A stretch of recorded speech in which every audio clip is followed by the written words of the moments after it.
என்ன செய்யான் டைனிங் டேபிளில் ஏறி உட்காந்துருக்கான். இங்கே பச்சை மிளகா வச்சு சாம்பார் செய்ய போகிறோம். துவரம்பருப்பு உண்டு இல்லையான்னு கேட்காதீங்க. திங்கக்கிழமை கொஞ்சம் ஈஸியாக வேலை செய்யலைன்னு தான். இது ருசியாகவும் வித்தியாசமாக இருக்கும். அரை கப்பு துவரம்பருப்பு ஊற வச்சுருக்கேன். 10 நிமிஷம் 10 to 15 நிமிஷம் ஊறட்டு சீக்கிரம் வேகிறதுக்கு வேண்டி தான். குடும்பத்துக்கு துவரம்பருப்புலாம் வாங்கினா சட்டுன்னு தீராது. அதனால் நம்ம இந்த மாதிரி பாட்டிலில் அதுக்கு பேரையும் எழுதி போட்டு எக்ஸ்பைரி டேட்டையும் போட்டுக்கிட்டோம்னாக்கா தீந்து போகிறதுக்கு வேஸ்ட் ஆகிறதுக்கு முன்னாடி அந்த டைம் முடியறதுக்கு முன்னாடி யூஸ் பண்ணிடுவோம். நீங்களும் இதை ட்ரை பண்ணுங்கள். பாட்டிலில் போட்டு ஃப்ரிட்ஜில் வச்சுட்டிங்கன்னாக்கா இடமும் அடைக்காது. ரொம்ப நாளைக்கு பூச்சி வராமலே இருக்கும். அதை இதையும் போட்டு வைக்கணும்னு கூட இல்லை.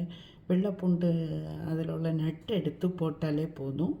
2-3 எண்ணம் போட்டு வச்சு ஒரு 3 வேப்பிலையும் போட்டு வச்சு பாருங்கள். எல்லா நாளும் வீணாகாமல் எவ்வளோ நாள் வேணாலும் இருக்கும். கொஞ்சமாக மஞ்சள் பொடி போட்டுக்கிட்டேன்.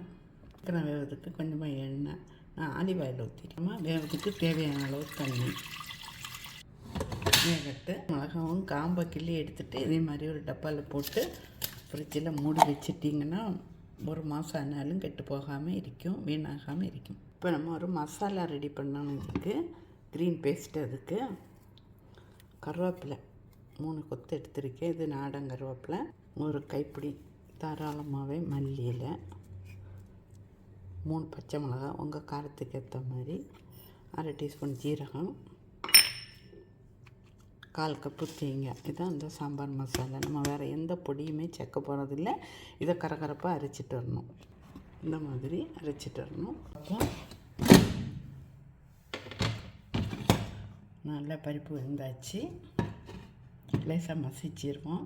இந்த அளவுக்கு வெந்திருக்கேன். நீ காய் போட்டு கொஞ்சம் கூட வேறு எல்லா வெஜிடபிளும் போட்டிருக்கேன். உங்களுக்கு நான் கேரட்டு, தக்காளி, கொஞ்சம் ஆனியன், சின்ன ஆனியன் இல்லை இருந்தால் ஒரு 12 ஆனியன் போடுங்க. கொஞ்சம் காலிஃப்ளவர், அப்புறமாட்டு கத்திரிக்காய், இவ்வளோ வெஜிடபிளும் வச்சுருக்கேன்.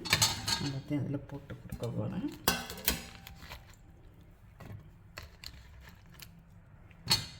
நல்லா வேவிட்டு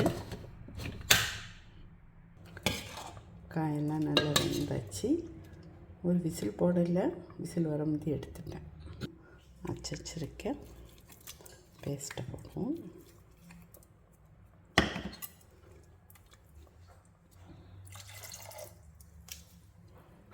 தண்ணி தேவையான அளவு ஊற்றி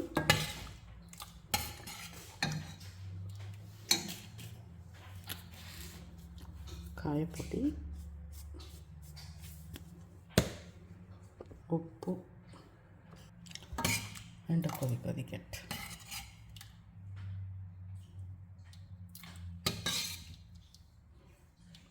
சாம்பார் மசாலா எதுவுமே வேண்டாம்.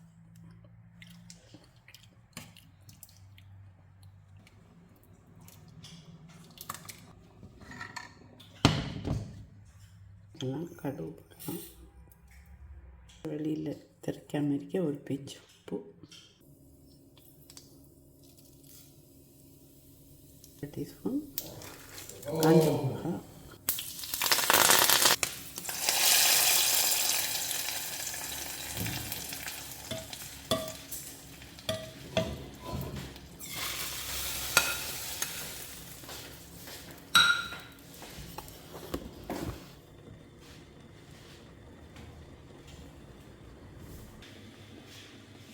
க்ரீன் சாம்பார், பச்சை மிளகாய் சாம்பார்.